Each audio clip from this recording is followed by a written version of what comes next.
nikah itu ibadah, itu jangan pernah kamu lupa gitu.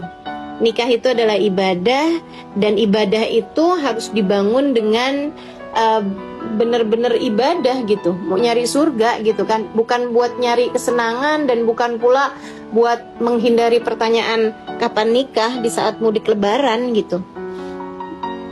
Menikah tidak sebercanda itu juga, Dek. Gitu. Jangan juga kayak saya nikah mau nyari seseorang yang menafkahi hidup saya gitu. Atau saya nyari nikah untuk mencari seorang imam yang dapat memandu saya ke surga gitu. Artinya kalau kamu nggak pernah nikah gitu, kamu mau masuk nggak ke surga? Kan nggak juga gitu. Jadi saran saya, nggak usah khawatir terhadap urusan pernikahan gitu ya. Itu adalah sebuah ibadah yang kalau Allah Subhanahu wa Ta'ala mentakdirkanmu untuk kamu ada di sana, insya Allah akan nyampe juga gitu. Dan kalau Allah Subhanahu wa Ta'ala tidak mentakdirkanmu untuk ada di sana, usaha kayak gimana juga nggak akan bisa berhasil juga gitu.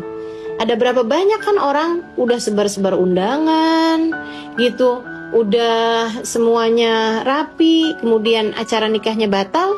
Kamu nggak pernah baca apa? Apa kamu nggak pernah dengar, nggak pernah lihat berita seperti itu? Ada banyak juga gitu.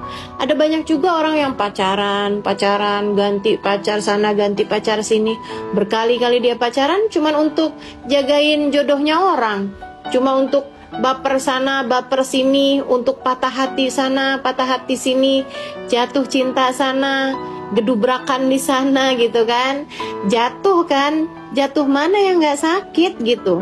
Sakit, Dek, orang memutuskan untuk jatuh cinta, apalagi dengan cara-cara yang tidak benar ya, jatuh cinta yang haram gitu kan, jatuh cinta yang tidak kepada yang semestinya dia jatuh cinta padanya gitu. Itu hanya akan membuat tersiksa dan akan membuat seseorang semakin menderita hidupnya gitu. Dan menurut saya hanya jomblo bahagia yang kalau menikah nanti juga akan menjadi istri yang bahagia dan bisa membahagiakan suaminya. Subhanallah disabbihu bihamdih wal malaikatu min khifatih. Sebaliknya, kalau ada jomblo ngenes gitu kan, Jones ini nih, yang kayaknya sebelum dapet jodoh, sebelum punya suami, kayaknya tuh dia ngerasa nggak ada lagi kebahagiaan yang tersisa di atas muka bumi ini. Hidup hanyalah berisi merana dan menderita. Hidup saya merasa sangat-sangat terpuruk dalam keheningan, kesunyian, dan kesendirian yang sangat memilukan gitu. Kamu kalau misalnya adalah seorang jomblo yang ngenes seperti yang tadi saya sampaikan, ketika kamu menikah, kamu juga hanya akan menjadi seorang istri yang menyedihkan, ditambah dengan seorang istri yang membuat sedih hati suaminya. Sekarang jadi ada dua orang nih yang sedihnya gitu kan, bukan cuman kamu, akan tapi kamu menularkan kesedihan kepada suamimu tersebut gitu. Dan kemudian kalau kamu punya anak, akan lahirlah anak-anak dengan kisah kehidupan yang menyedihkan juga, karena mereka terlahir dari orang tua yang menyedihkan. Nggak kayak begitu caranya gitu, nggak gitu caranya. Jadi pola pikir kamu terhadap pernikahan itu harus kamu benerin. Kamu jangan lupa bahwa kamu menikah atau kamu tidak menikah, kamu adalah hamba Allah yang diminta Allah SWT. Kamu diberi kehidupan oleh Allah SWT untuk menjalaninya dengan cara yang terbaik hingga membawamu pada surga, hingga berakhir dengan rumah sesungguhnya, yaitu di surga Allah Subhanahu wa Ta'ala. Itu yang diharapkan untuk kamu jalanin di hidup kamu ini gitu. Jadi kamu nggak usah terlalu kepikiran urusan jodoh gitu kan. Kamu nggak usah pusing sama pertanyaan-pertanyaan orang-orang yang kapan nikah. Ya bilang aja gitu, insya Allah hari Minggu kalau nggak hujan, gituin. Atau apalah gitu, jawaban-jawaban yang basa-basi aja gitu. Orang nanya juga basa-basi kok gitu. Kamu pikir orang nanya itu juga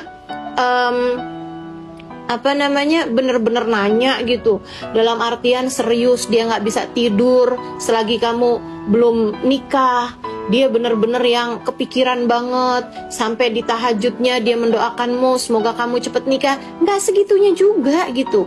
Orang nggak sebegitunya peduli juga sama kehidupan kita sayang. Tenang aja, Jadi juga nggak masalah, kamu sekarang belum nikah, emang belum datang jodohnya, ya udah aja jalanin kehidupan sebagaimana mestinya gitu.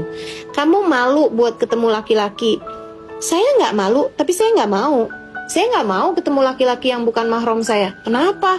Oh, saya adalah hamba Allah Subhanahu wa taala. Saya ingin menjadi perempuan yang seperti yang disampaikan oleh Sayyidah Fatimah. Katanya Sayyidah Fatimah, khairun lin nisa an la tara rajulan wa la yaraha rajul. Sebaik-baik perempuan adalah yang tidak melihat laki-laki dan yang tidak memperlihatkan dirinya kepada laki-laki. Tidak melihat laki-laki dan yang tidak dilihat oleh laki-laki. Itu jadi ya udah, itu adalah sesuatu hal yang baik gitu kan. Jangan jadikan alasan kamu nggak mau ketemu sama laki-laki itu, saya malu saya minder buat ketemu laki-laki. Enggak dong, kamu harus jadi perempuan berkelas. Kamu memutuskan, saya akan menjadi perempuan yang bertakwa.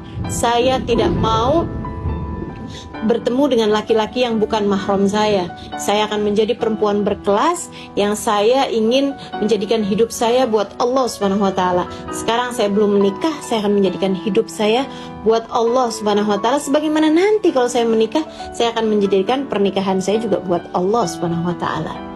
Gitu.